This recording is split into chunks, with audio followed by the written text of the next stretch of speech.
So, this was unexpected. Hi, everyone. Much like the success of the first movie. So, hi, everyone.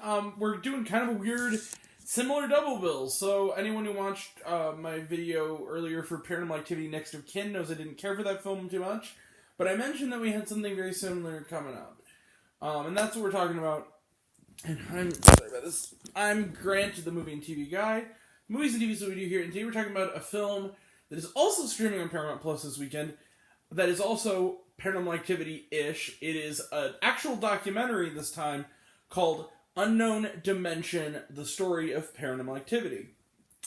This film is directed by Joe Bendelli, I believe his name is, who's also one of the talking heads in the film. And this was a crowd-funded documentary that was picked up by Paramount, the studio that released the Paranormal Activity films, and streaming on Paramount Plus. And it is essentially about the Paranormal Activity series, how it came to be through all 6 of the films, ending with a little postscript about the making of Part 7. And bizarrely enough, it's a better movie than all of the actual Part 7 Paranormal Activity film, because this one is... It is about the making of it, and it goes through all of it. What surprised me, though, is that the movie is feature-length. It's 95 minutes. It's actually only about 3 minutes shorter than the actual movie, Paranormal Activity Next to Kin. What's interesting about it was, it kind of, I kind of want to see a Where Are They Now little 20-minute thing for this, when the 7th one is allowed to kind of come out for a while, because one of the interesting things that I was surprised by, especially as they get into the later sequels, is the filmmakers really being frank about how they understood why they didn't do as well. Now, I will say this. The best chunk of this film primarily focused on, I think, the first movie and a little bit of the second one. Particularly, some of the insights that really surprised me were, first off, they talked to the Katie and Mika actors, who are also named Katie and Mika. They also talked to Oren Peli, the director of the first film. What was interesting is that there are a lot of things I didn't know. Now, when I was young and the movie was first coming out, much like Cloverfield, they did kind of a deep dive. And I kind of wanted to know as much as I could about the making of that film at the time. 12 or so years ago, almost 13 years ago. And what's interesting is that I knew all about the film festivals, I knew about the multiple endings, I knew about all the Steven Spielberg rewriting the ending. I didn't know, which I thought was fascinating, was the Paranormal Activity, we almost got an inferior version of that movie. Essentially but in an interesting way, which was that how the Steven Spielberg thing came to be was, and DreamWorks, essentially what happened was, it went to like a local film festival in California, and then in its original form, and as Jason Blum says, the producer and president of Blumhouse, it was kind of re-edited a bunch, and probably was, 100 times over before it got to actually the faces of general audiences worldwide. What's interesting though about it was, he talked about how it was kind of sent on like a disc, like a DVD, to someone who was at Paramount, who was like an executive who I think now is currently the CEO, who gave it to, and then the former president of Paramount was the president at the time, and also was running DreamWorks. And essentially they had acquired DreamWorks a few years prior, and essentially what happened was, Spielberg was kind of the reason we had the movie we had, because what happened initially was, they saw the movie, they liked it, but because of how lo-fi it was, they didn't think it would sell. So essentially, the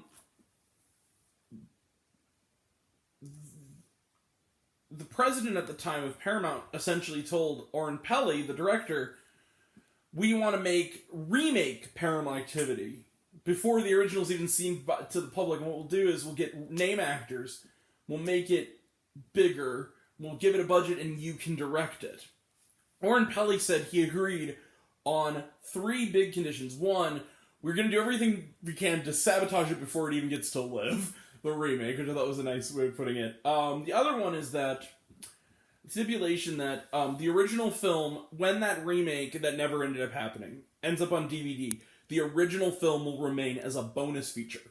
And then the other one was, essentially, to have 3 different screenings in cities of Oren Peli's choosing, and essentially have that be a test run to see if we, basically without saying as much, in a cleverly deceitful way whether we need a sequel or not. And essentially what happened was the former president of the time, who's like the talking head in the movie, was talking about how we went to that screening and essentially people were walking out in droves, he said.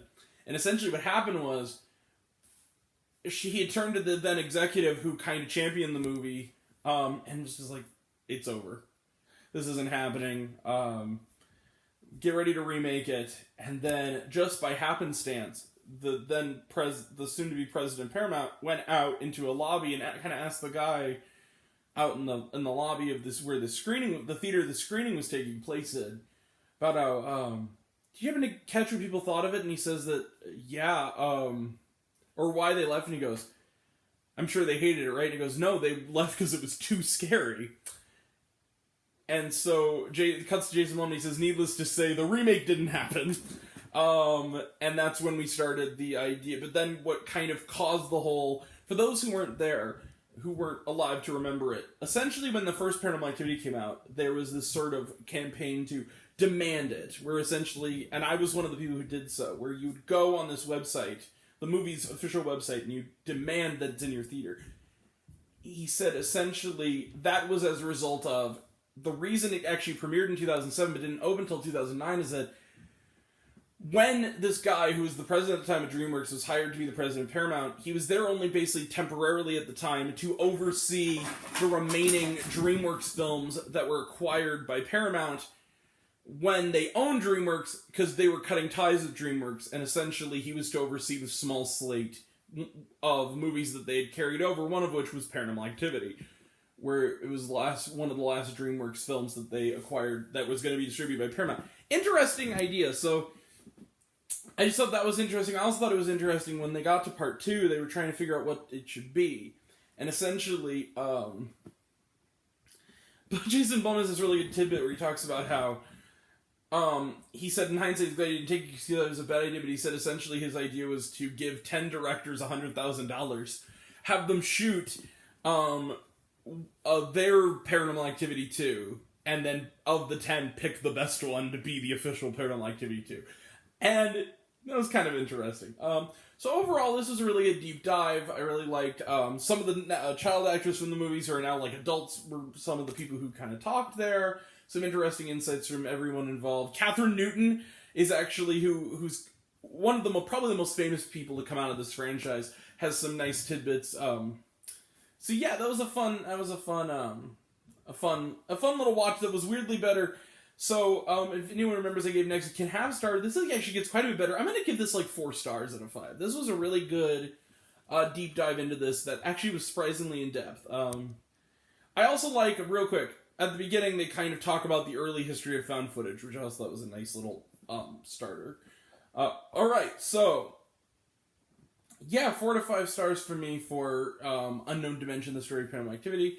Let's go. Trailer Trash None, watch on Paramount Plus. Was there trauma? Yeah, throughout the end credits, there was actually some little tidbits, some additional interview bits throughout the credits and after. So, yeah, we're checking out. Go check that out. So we're going to be back later for My Hero Academia World Heroes Mission, and then tomorrow's Antlers and Army of Thieves, Sunday's A Mouthful of Air, and so on. So, that'll all be next time, and until next time, I'm Grant the Movie and TV Guy. See it all, I'm happy to share with you. I love you all. I appreciate you all. I love you all. Class dismissed. I love you 3000. Be kind to one another. If you like this video, give it a like. If you want to give it a subscribe. If you want to give it the bell, I don't know what it does, but it's supposed to do. If you want to find me else for reviews, lists, and other fun stuff, including my ongoing 31 movies of Halloween, you can check me out on letterboxd.com at Grant the Movie and TV Guy. Some of you already have. Take care of yourselves. Be kind to yourself and your mental health. And, yeah. See you in a bit. Thank you all. Bye.